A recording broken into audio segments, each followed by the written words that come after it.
Deməli, söz birləşmələrinin növləri haqqında danışacağım sizə. Əsas məqamları vurğulayacağıq. Başlayaq. Söz birləşmələrinin növləri. Bircə saniyə, ondan qabaq. Bəli. Bundan qabaqki videoda söz birləşməsi nədir? Ümumi giriş vermişəm. Daha sonra isə mürəkkəb adlar barədə də danışmışam. Yəni bundan öncəki videoda əsas tərəf, aslı tərəf, yəni bunlar barədə danışmışam. İndi isə söz birləşmələrinin növlərindən danışacağam. Deyir, əsas tərəfin ifadə vasitəsinə görə söz birləşmələrinin növləri birinci, deməli, ismi birləşmələrdir. İkinci, feili birləşmələrdir. İsmi birləşmələr və feili birləşmələr olmaqla, deməli, iki hissəyə ayrılır. İsmi birləşmələr əsas tərəfi adlarla. Əsas tərəf hansı idi? Asılı, əsas. Deməli, məhz bu hissəsi. Əsas tərəfi adlarla, yəni isim, sifət, say, zərf və isimləşmiş sözlərlə ifadə olunur. Məsələn, maraqlı əsər, gözəllər gözəli, şagirdlərdən ikisi. Əsas tərəfi adlarla ifadə olunur. Maraqlı əsər, daha sonra gözəllər gözəli, şagirdlərdən ikisi, uşaqların hamısı, evin yuxarısı, sənin oxumağın. Bunlar deməli adlarla ifadə olunur. Feili birləşmələrdə isə əsas tərəf feillərlə ifadə olunur. Feillərlə ifadə olunur. Deməli, digərində isə adlarla. İsmi birləşmələrdə əsas tərəf adlarla ifadə olunur. Lakin feili birləşmələrdə isə əsas tərəf məhz feillərlə, yəni məsdər, feili sifət, feili bağlama ilə ifadə olunur. Deməli, məsələn, kitab oxumaq, kitab oxuyan, birində məsdərdir, birində feili sifətdir. Kitab oxuyanda burada feili bağlamadır. Mənim oxuduğum, burada da feili sifətdir, dəqüstəgəl mənsubiyyət. Mövcud qəbul proqramında ismi birləşmənin növləri çıxardılıb, lakin ismi birləşmələrin məntiqini başa düşmək və onları müəyyən etmək üçün növlərini dərslikdə saxlamışıq deyir.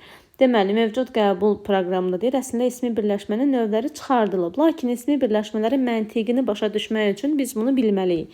İsmi birləşmələr nələrdir? Əsas tərəfi adlarla. Biz demişdik ki, aslı tərəf və əsas tərəf. Deməli, ümumiyyətlə söz birləşmələrində birinci aslı tərəf gəlir, sonra əsas tərəf gəlir. Yalnız və yalnız sintaktik əlaqələrdən də biz bilirik ki, uzlaşma, idarə və yanaşma əlaqəsi var. Bu demək olar ki, hamısında aslı və əsas tərəf olur. Yalnız uzlaşma əlaqəsində bu hissələrin yeri dəyişilir. Birinci deməli əsas tərəf gəlir, sonra aslı tərəf gəlir. Bu uzlaşma əlaqəsinə aiddir yalnız. Bununla təbii ki, biz beynimizi qarışdırmayaq, hələ ki buna köklənək. Deməli, dedik ki, əsas tərəfi adlarla, isimlə, sifətlə, sayla, əvəzliklə, zərflə və isimləşmiş başqa sözlərlə ifadə olunan birləşmələrə ismi birləşmələr deyilir. İsmi birləşmələr iki cür olur. Birinci növ təyinli söz birləşməsi, daha doğrusu təyinli söz birləşməsi, bir də qeyri-təyinli söz birləşməsi. Deməli, ismi birləşmələr dedik, iki cür olur. İsmi birləşmələr iki cür olur. Birincisi təyinli söz birləşməsi, İkincisi isə qeyri-təyinli söz birləşməsi. Görək bunlar nədir? Təyinli söz birləşmələrində aslı tərəf, yəni bax buranı deyir, birinci tərəfi. Aslı tərəf, yəni birinci tərəf, əsas tərəf, ikinci tərəf isə təyin edir. Yəni bura isə əsas tərəfdir. Baxın, bunu belə yadda saxlayın. Bir və ikinci tərəf. Birinci tərəf asılı, ikinci tərəf əsas tərəfdir. Təyinli söz birləşmələrinin deməli üç növü var. Biz dedik ki, ümumiyyətlə ismi birləşmələr iki yerə bölündü. Təyinli söz birləşmələri və qeyri-təyinli söz birləşmələri. İndi isə təyinli söz birləşmələrinin üç növünü göstəririk. Birinci növ təyinli söz birləşmələri, deməli, birinci növ təyinli söz birləşmələri, ikinci növ təyinli söz birləşmələri və üçüncü növ təyinli söz birləşmələri. Birinci növ təyinli söz birləşməsi, məsələn, taxta qapı. Heç bir tərəfində şəkilçi görmürük. Taxta qapı. Qırmızı paltar. 2 kitab. Oxuyan uşaq. İkinci növ təyinli söz birləşmələri dərs vəsaiti. Deməli, birinci tərəfi, deməli, birinci və ikinci tərəf var da. İkinci növ söz birləşməsində birinci tərəfi, yəni aslı tərəfi qeyri-müəyyən yəli halda, əsas tərəfi isə adlı halda olmaqla deməli, birləşən söz birləşmələridir. Dərs vəsaiti. Burada əslində dərsin vəsaitidir. Dərsin vəsaiti də olanda birinci tərəfdə yiyəli halın şəkilçisi olur. Əslində qeyri-müəyyən yiyəli hal deyirik, işlənibdir. Vəsaiti sözündə də deməli, mənsubiyyət şəkilçisidir. Aydındırmı? Deməli, əslində burada görünməyən nə var? Əslində burada görünməyən ın, in, un, ün və bir də bu tərəfdə ı, i, u, ü mənsubiyyətdir. Bu isə hal şəkilçisidir. Aydındırmı? Amma qeyri-müəyyən yiyəli haldadır dedik. Aha. Daha sonra üçüncü növ, məsələn, dərs vəsaiti, həyat eşqi, sənət əsəri, kənd havası.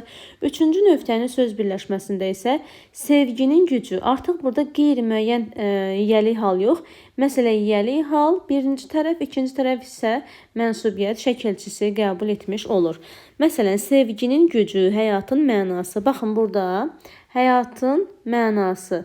Yiyəli halla mənsubiyyət deməli şəkilçisi işlənmişdir. Qeyri-təyini söz birləşməsi bəs nədir? Qeyri-təyini söz birləşmələrində aslı tərəf mənsubiyyət şəkilçisi, yönlük, buranı silək. Deməli, qeyri-təyini söz birləşməsində dedik, aslı tərəf, yəni aslı tərəf hansı tərəf idi? Yəni birinci tərəf, mənsubiyyət şəkilçisi, gözləri nəmli, yönlük, gözəlliyə vurğunluq, təsirli, təbiəti müşahidə, yerli, gözlərində kədər, çıxışlı hal, sudan duru şəkilçisi qəbul edir. Əsas tərəf isə adlarla ifadə olunur. Yəni nə demək istəyir? Biz məsələn birinci nöqtəli söz birləşməsində dedik adlıq haldadır. Bax burada adlıq haldaydı da, taxta qapı. Taxtanın qapısı olmur ki, və yaxud taxtaya qapı olmur ki, taxta qapı adlıq haldaydı. Elə deyil, adlıq haldaydı. İkinci nöqtənin söz birləşməsində qeyri-müəyyən yiyəli halda olduğu birinci tərəf, yəni aslı tərəf. Üçüncü nöqtənin söz birləşməsində isə müəyyən yiyəli halda oldu. İndi qeyri-təyini ismi birləşmələrdə isə birinci tərəf nə adlıq halda olur, nə də qeyri-müəyyən, nə də yiyəli halda. Digər hallarda hansılarda olur? Məsələn, dedik ki, qeyri-müəyyən qeyri-təyini ismi birləşmələrdə söz birləşmələrinin aslı tərəfi, yəni birinci tərəfi mənsubiyyət şəkilçisi, gözləri nəmli. Daha sonra gözəlliyə vurğunluq, təsirlik, təbiəti müşahidə. Daha sonra yerli, gözlərində kədər. Görürsünüz burada artıq yiyəli hal yox, digər hal şəkilçiləri, məsələn yönlükdə yerlikdə məsələn dadə. Daha sonra mənsubiyyət şəkilçisi, yəni burada bax gözləri nəmli, görürsünüz, gözləri nəmli. Daha sonra bəli, çıxışlı hal şəkilçisi də sudan duru, görürsünüz bu tərəfdə. Deməli bunlar isə olur nə? Qeyri-müəyyən təyini söz birləşmələri. Qeyri-müəyyən deyirəm, qeyri-təyini söz birləşmələri. Təyini söz birləşmələri əslində dedik ki, bax yenə də vurğulayıram. Birinci, ikinci və üçüncü növ təyini söz birləşməsi olur. Birinci növ təyini söz birləşməsi adlıq hal, yəni aslı tərəfi, birinci tərəf adlıq hal. İkinci növ təyini söz birləşməsində birinci tərəf qeyri-müəyyən yiyəli hal. Üçüncü növ təyini söz birləşməsində isə məsələn, sevginin gücü, yiyəli hal. Görürsünüz, açıq aydın şəkildə yiyəli halın şəkilçisini görürük. Qeyri-təyinin söz birləşməsində isə birinci tərəf ya mənsubiyyət şəkilçisi qəbul ediləcək, ya yönlü, ya yerli, ya təsirli, ya da çıxışlı hal. Tək orada adlı hal olmasın, bir də yiyəli hal olmasın. Əgər bunlar oldusa, bu artıq müəyyən, belə deyək də, təyini söz birləşməsi olacaq. Artıq qeyri-müəyyən olmayacaq. Aydındırmı? Daha sonra daha doğrusu qeyri-təyini söz birləşmələri bütövlükdə bir cümlə üzvü olur. Böyüyə hörmət, borcumdur. Borcumdur nə? Böyüyə hörmət. Mübtəda kimi çıxış etmiş olur. Qeyri-təyini söz birləşmələridir, bütövlükdə bir cümlə üzvü olur. Məsələn, birinci nöqtənin söz birləşməsində biz bunu deyə bilmərik. Taxta qapı deyəndə, taxta qapı açıldı deyəndə, məsələn, açıldı, nə qapı, hansı qapı? Taxta qapı. Görürsünüz, burada taxta artıq təyin olmuş olur. Qapı isə mübtəda olmuş olur.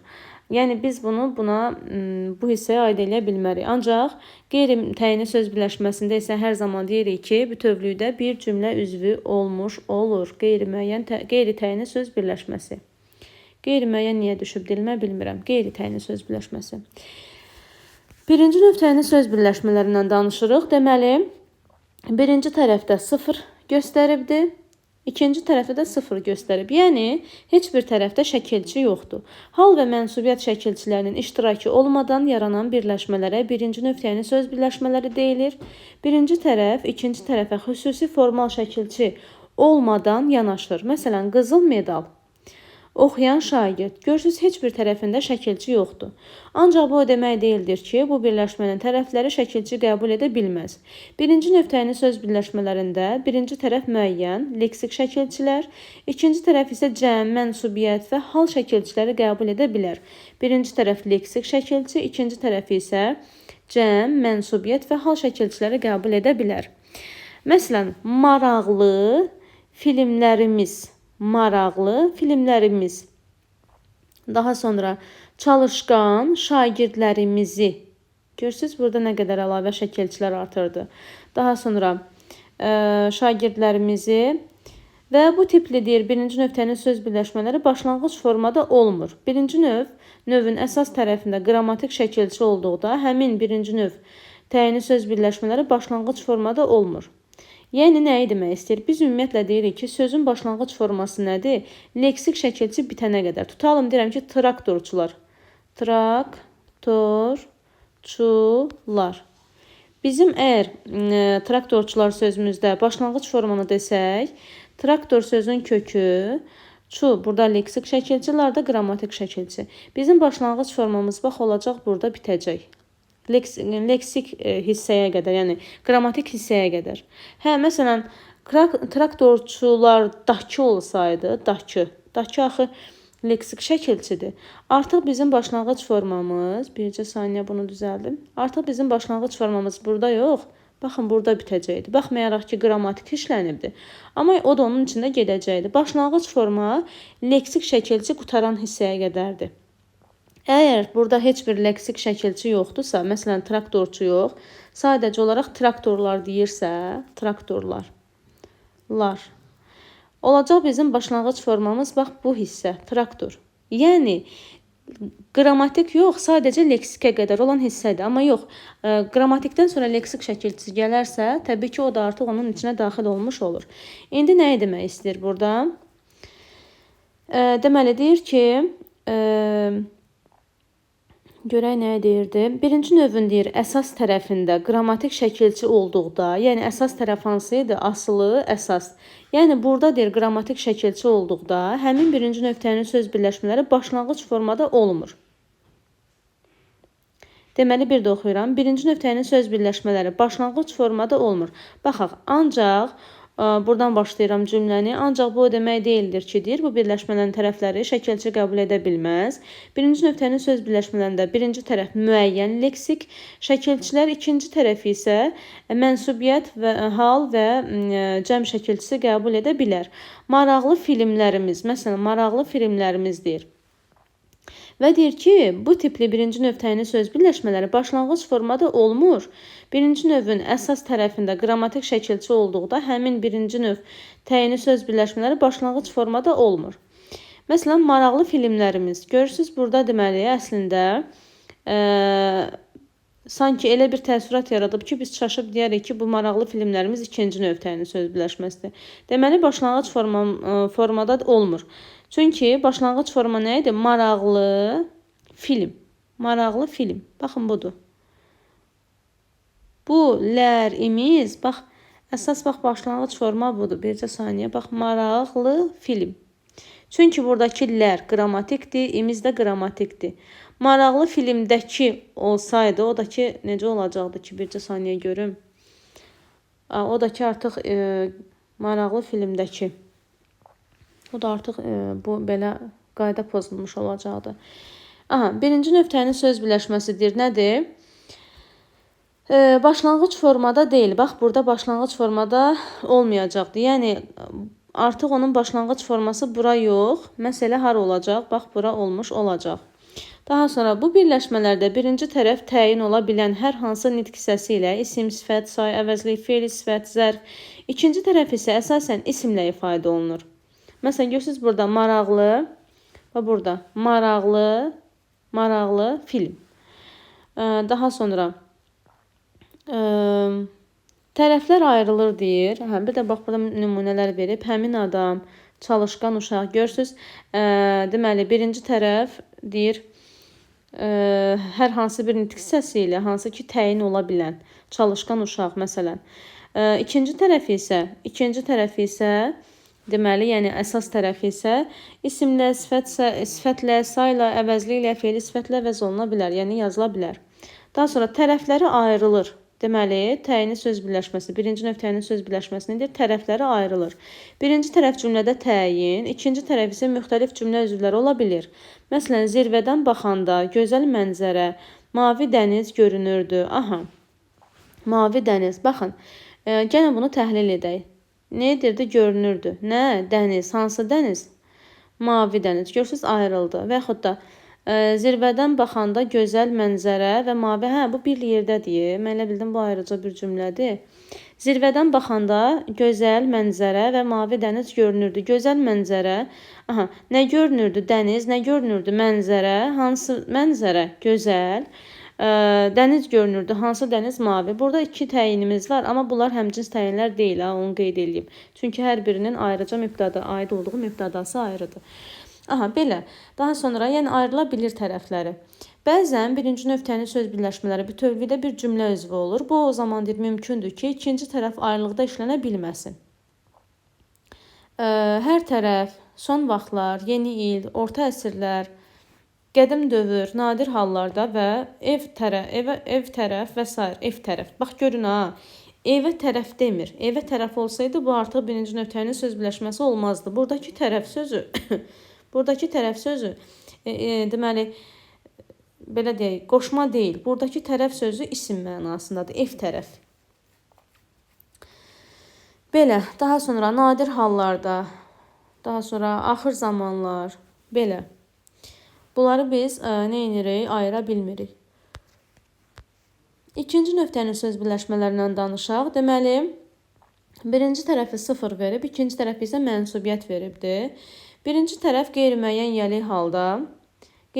yəli halda, ikinci tərəf üçüncü şəxsin mənsubiyyət şəkilçisini qəbul edir. Məsələn, su səsi, suyun səsidir. Məktəb direktoru, məktəbin direktoru. Oxumaq həvəsi, oxumağın həvəsi.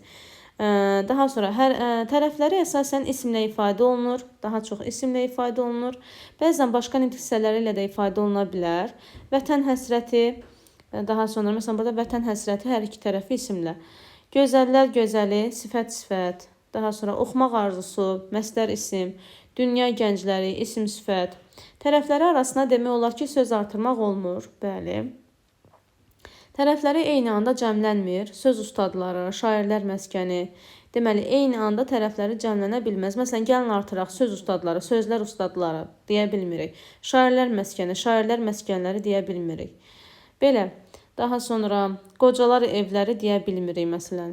Nədir? İstisnamız var. Bu istisnadır. Atalar sözləri, qocalar evləri, elmlər namizədləri, elmlər doktorları, həmkarlar ittifaqları, gənclər təşkilatları. Bunlar olurmuş.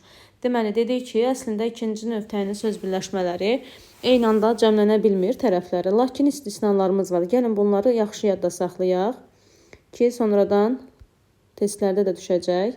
Deməli, atalar sözləri cəmlənə bilir. Atalar sözləri, qocalar evləri biraz məntiqsizdir. Elmlər namizədləri, bu da məntiqsizdir. Amma salıblar.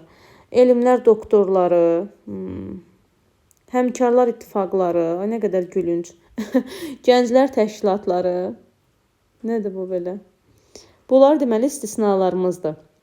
Yadda saxlayaq. Atalar sözləri, qocalar evləri, elmlər namizədləri, daha sonra elmlər doktorları, həmkarlar ittifaqları, gənclər təşkilatları. Bütövlükdə bir cümlə üzvü deyir.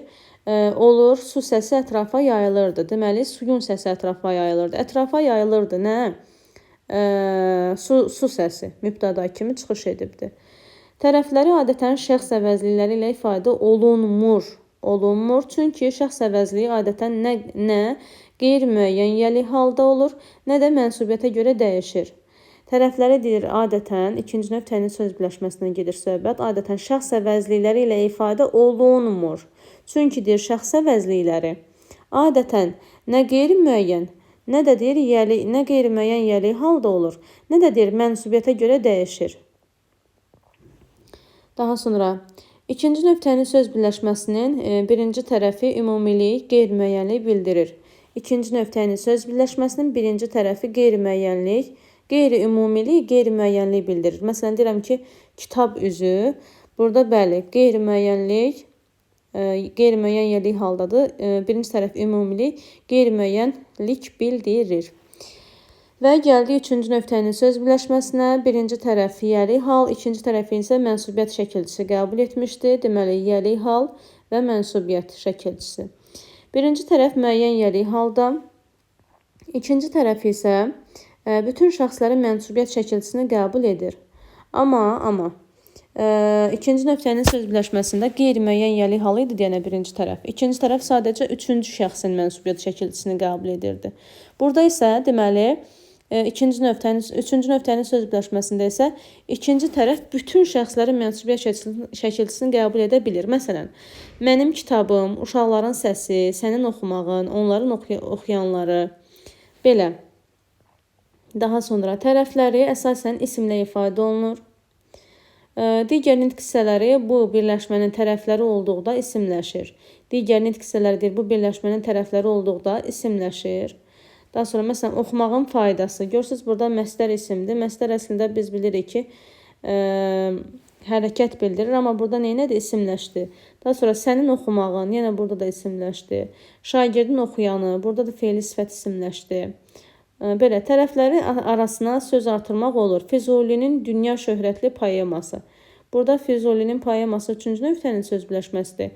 Ancaq arasına da deməli söz artıra biliblər. Dünya şöhrətli poeması. Bir də qeyd edeyim, arasına istənilən qədər söz artırılsın. Füzulinin dünya şöhrətli, gözəl, sayılıb seçilən bir sürü söz artırın. Sonra da poemasını yazın. Yenə də o bir cümlə üzvü gedəcək. Aydındırmı?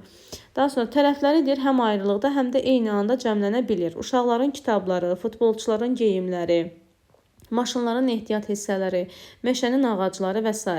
Deməli, tərəfləri həm ayrılıqda, həm də eyni anda cəmlənə bilir.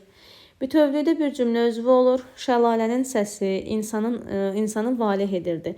İnsanı valeh edirdi. Valeh edirdi kimi insanı? Nə? Şəlalənin səsi. Görürsünüz, birbaşa mübtəda oldu. İkinci tərəfi yox, yalnız birinci tərəfi şəxs əvəzli ilə ifadə oluna bilər. Mənim elim, daha sonra sənin elin, onun eli, bizim elimiz və sizin eliniz, onların eli.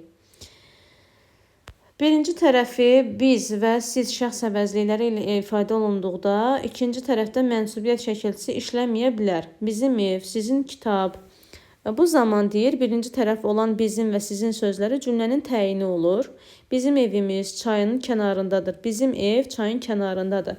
Nəyə görə biz birinci tərəf biz və sizlə olanda deyir işləmir? Çünki zaten bu biz siz deyəndə artıq onun biz şəxsonluğunu özümüz öz beynimizdə fikirləşə bilirik ki, biz deyirsə bizim çayımız deyəcək də, bizim çayınız deməyəcək ki, və yaxud sizin meşəniz deyəcək də, sizin meşəmiz deməyəcək ki.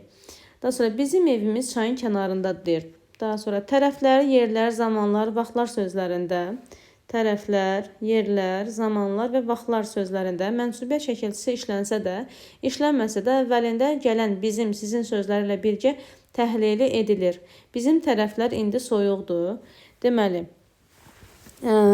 deyirik ki, tərəflər, yerlər, zamanlar, vaxtlar sözlərində mənsubiyyət şəkilçisi işlənsə də, işlənməsə də əvvəlində gələn bizim, sizin sözləri ilə birgə təhlil edilir. Bizim tərəflər və yaxud da biz tərəflər indi soyuqdur. Bizim tərəflər və yaxud biz tərəflər indi soyuqdur. Daha sonra və yaxud bizim tərəflərimiz, biz tərəflər, bizim tərəflər, bizim tərəflərimiz. Daha sonra üçüncü nöqtənin söz birləşməsinindir. Əsas tərəfi məsdər, fe'li sifətlə də ifadə oluna bilər. Onun oxuması, sənin oxumağın, onların oxumaqları, bəli, əsas tərəfi. Yəni ikinci tərəfi. Qeydlərə baxaq. Dığı və acaq mənsubiyyət şəkilçili, fe'li, sifət, ismi birləşmənin əsas tərəfi ola bilmir. Bu şəkilçili sözlər əsas tərəfdə gələndə fe'li birləşmə əmələ gəlir. Məsələn, onun oxuduğu. Bəli, burada artıq olur nə? Fe'li birləşmə. Şagirdin yazdıqları, onun oxuyacağı.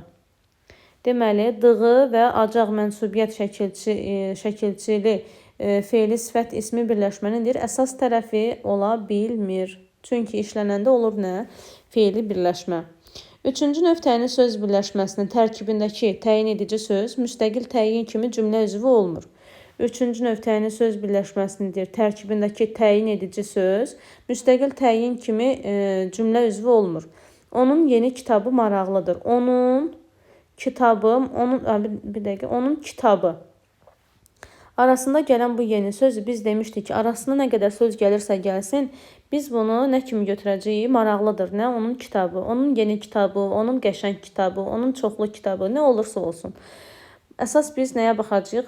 Həmin bu söz birləşməsinin başlanğıcı ilə sonuna baxacağıq. Burada deməli, yəli hal şəkilçisini gördük. Burada da mənsubiyyəti gördüyümü artıq sözün ortasında, bu söz birləşməsinin ortasında nə var? Bizə maraqlı deyil.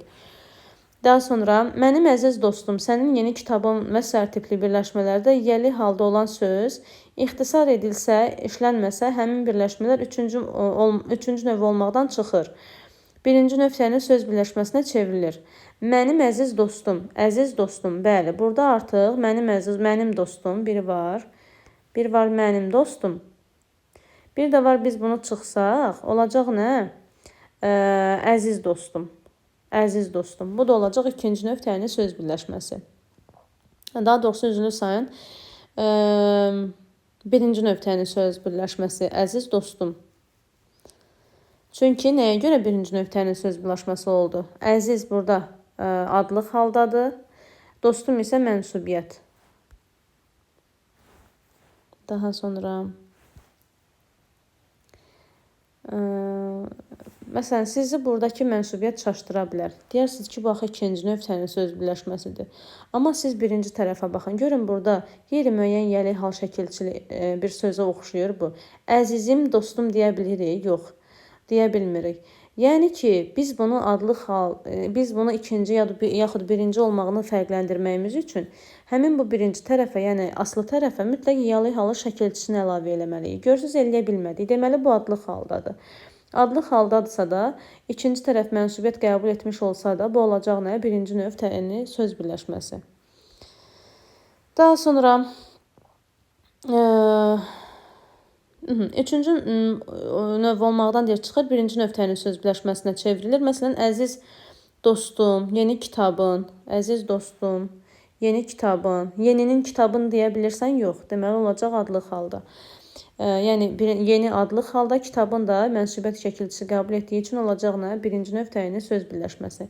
Bizim sinif rəhbərimiz tipli birləşmələrdə sinif sözü qeyri-müəyyən yəli haldadır. Bizim sinif rəhbərimiz. Baxın, burada əslində bizim rəhbərimiz, bir də sinifim, bundan əlaqələnibdir. Bir də var sinif rəhbərimiz. Bircə saniyə. Bir də var sinif rəhbərimiz. Bu isə təzədən bununla əlaqələnib. Həm bizim rəhbərimiz, həm də sinifimizin rəhbəri. Buradakı sinif sözü qeyri-müəyyən yəli haldadır. Amma bu isə bizim. Buradakı biz demişdik ki, yəli hal şəkilçisi ın. Deməli, kimi də burada yazıla bilir. Buradakı yəli hal adi yəli haldır. Buradakı yəli hal isə, bax, buradakı isə qeyri-müəyyən yəli haldadır. Daha sonra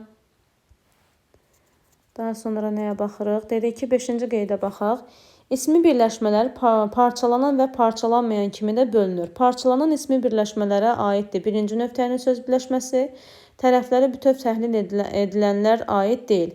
Bizim, sizin sözlərindən sonra mənsubiyyət şəkilçisinin ixtisar ediləndə bu məqamlarda tərəflər müstəqil cümlə üzvü kimi işlənə bilər. Daha sonra 6-cı qeydə baxaq. Deməlidir ki, parçalanmayan ismi birləşmələr, ikinci, üçüncü növ təyini söz birləşmələri bəzi hallarda bir ismi birləşmə digər ismi birləşmənin tərkibinə daxil olur. Belə hallarda söz birləşməsi bütövlükdə vahid birləşmə hesab olunur. İnsan həyatının mənası. Baxın, insan həyatı bir birləşmədir. İnsan həyatı bir birləşmədir. İnsan həyatının mənası bir birləşmədir. Elə bil, insan həyatı bir birləşmədir. İnsan həyatının mənası bir birləşmədir. Amma biz bunları birlikdə götürürük. Yəni bütöv bir söz birləşməsi kimi. Yəni insan həyatının mənası. Üçüncü nöqtənin söz birləşməsi də quruluşca mürəkkəbdir. Çünki üç sözdən istifadə olunub. İnsan həyatının mənası. Biz də demişdik ki, əgər orada köməkçi nitq hissəsi yox, əsas nitq hissəsi varsa, suala cavab verirsə, deməli bu olacaq mürəkkəb söz birləşməsi. Aslı tərəf insan həyatı ikinci nöqtənin söz birləşməsi ilə ifadə olunubdur. Həmin bu aslı tərəf, bax burada insan həyatı. Bu, deməli, ikinci nöqtənin söz birləşməsi. Çünki biz, bax, birinci növdə demədik ya, insanın həyatı deyə bilirikmi? Yəli hal şəkilçisini artıra bilirikmi? Bəli, deməli, qeyri-müəyyən yəli haldadır. Həyatı isə mənsubiyyət şəkilçisi qəbul edibdir. Qeyri-müəyyən yəli halı. Deməli, birinci tərəf, həmin bax bu tərəfimiz qeyri-müəyyən yəli halı. İkinci nöqtənin söz birləşməsi. Bu tərəf isə deməli mənası. Ümumilikdə isə olacaq nə? Üçüncü nöqtənin söz birləşməsi. Belə, ismi birləşmələrdən də bu qədər. Sağ olun, salamat qalın. Ümid edirəm ki, aydın izah edə bildim. Nəsə də qaranlıq qalsa, şərh bölümündə yaza bilərsiniz. Məmnuniyyətlə cavablandıracağam. Belə, sağlıqla qalın.